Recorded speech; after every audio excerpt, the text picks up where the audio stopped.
My name is Dipon Chakravarti, and I am a student as well. I am pursuing graduation, and I also work in a call center. And my question is, why is it important for a woman to marry a third party if she wants to go back to her first husband after her first husband has given her talaq? भाई साहब का सवाल था कि ज़रूरी क्यों है कि अगर एक औरत अपने शोहर के साथ तलाक हो जाता है तो उसे दूसरे से थर्ड पार्टी से शादी करना ज़रूरी क्यों है पहले शोहर से वापस करने के लिए? ये सवाल है। सवाल अभी दोहरा है, जवाब दे रहा हूँ मैं। ये लोगों को गलत फहमी है कि अगर मियाँ बीवी का तलाक होता है और अगर वो फिर से शादी करना चाहते हैं, ये गलत फहमी है लोगों की कि उसको तीसरे से शादी करना फ़र्ज है।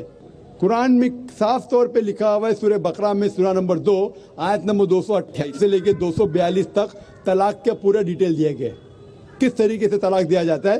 पहले मैंने कहा था कि आपस में समझौता होना चाहिए, नहीं होता है तो गेट एन आर्बिट्रर, एक बड़े को बुलाओ, शोहर की तरफ से बीवी की तरफ से समझौता करो। नहीं होता है तो तलाक बोलने के बाद इद्दत के 3 माह है।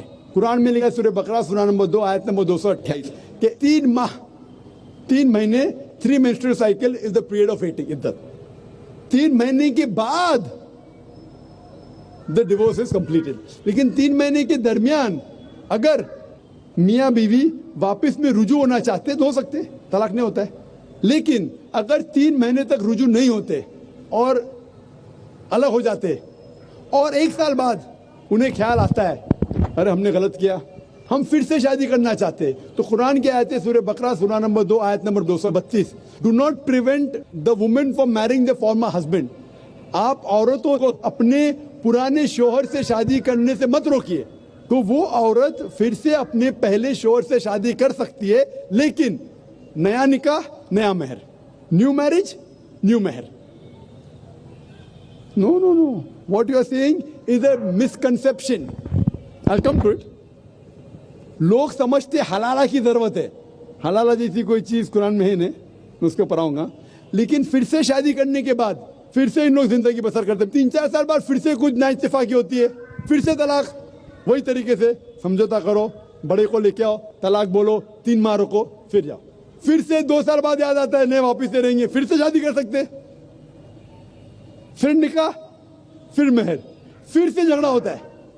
फिर तीसरी बार अगर तलाक होता है तो अल्लाह ताला फरमाते सूरह बकरा सूरा नंबर 2 आयत नंबर 230 में कहते कि तीसरी बार अगर तलाक देंगे तो फाइनल। इसके बाद आप फिर से मियाँ बीवी ने, जब तक आप थर्ड को नहीं मैरी करें। इसमें क्यों? ये शादी ब्याह गुड्डा गुड्डी का खेल थोड़ी है। बचपन में गुड्डा गुड्डी का खेल में शादी करो फिर से तलाक दो, एक दिन में 10 बार शादी कर सकते, बराबर ना? ये जिंदगी गुड्डा गुड्डी का खेल थोड़ी है। 3 महीने लगता है तलाक के लिए, इतना टाइम लगता है। प्राइवेट मीटिंग, फिर बड़े लोग से मीटिंग, फिर 3 माह, फिर जुड़ो प्यार से, एक दूसरे पे कीचड़ मत उछालो, फिर शादी करो। मैंने मेरी जिंदगी में किसको भी नहीं देखा जो सही तरीके से तीसरी बार तलाक हुआ, मैं देखा नहीं अभी तक के। 1 बार हुआ देखा होगा, 2 बार, तीसरी बार तो देखा ही नहीं मैं। ये अगर आप गुड्डा गुड्डी का खेल करते तो फिर 1 बार आपने रिजेक्ट किया, 2 बार रिजेक्ट किया, 3rd बार फाइनल, फिर आप दूसरे से शादी करो। आप प्लान नहीं कर सकते, आप दूसरे से शादी करो और रो।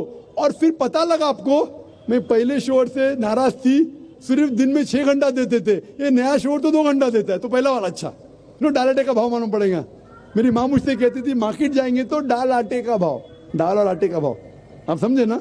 तो हो सकता है क्या, मालूम पड़ा मैं मेरे शोहर से झगड़ा करती थी, वो बीवी कहेंगी, मालूम पड़ेगा नया शोहर तो पुराने वाले से बदतर रहे, आप समझ रहे ना? और फिर अगर नए वाले से डिवोर्स हुआ, सेम तरीका, आपस में समझौता, प्लानिंग नहीं। अगर प्लानिंग करेंगे कि एक रात तुम्हारे साथ सोऊंगा और फिर तलाक देना, ये हराम है, आप समझ रहे ना? ये कुछ लोग करते हैं, मैं जानता हूँ मुस्लिम माशरे में, वो हराम करते। प्लानिंग करना, तुम्हारा शोहर बनूंगा, एक रात बाद तलाक दूंगा, फिर तुम शोहर शादी करना, ये हराम है। कुछ लोग करते हैं, गलत करते, कुरान में ऐसा नहीं लिखते। तो अगर तीसरी बार तलाक के बाद या पहली तलाक के बाद भी, पहले बार तलाक दिए, दूसरे से शादी किए, फिर पता लगा सही नहीं, तो वापस जा सकते, आप समझे ना? तो ये जो है जरूरी है थर्ड पार्टी के पास जाना, अगर 3 बार सही तरीके से तलाक हो तो इस्लाम में इतनी छूट है माशाअल्लाह।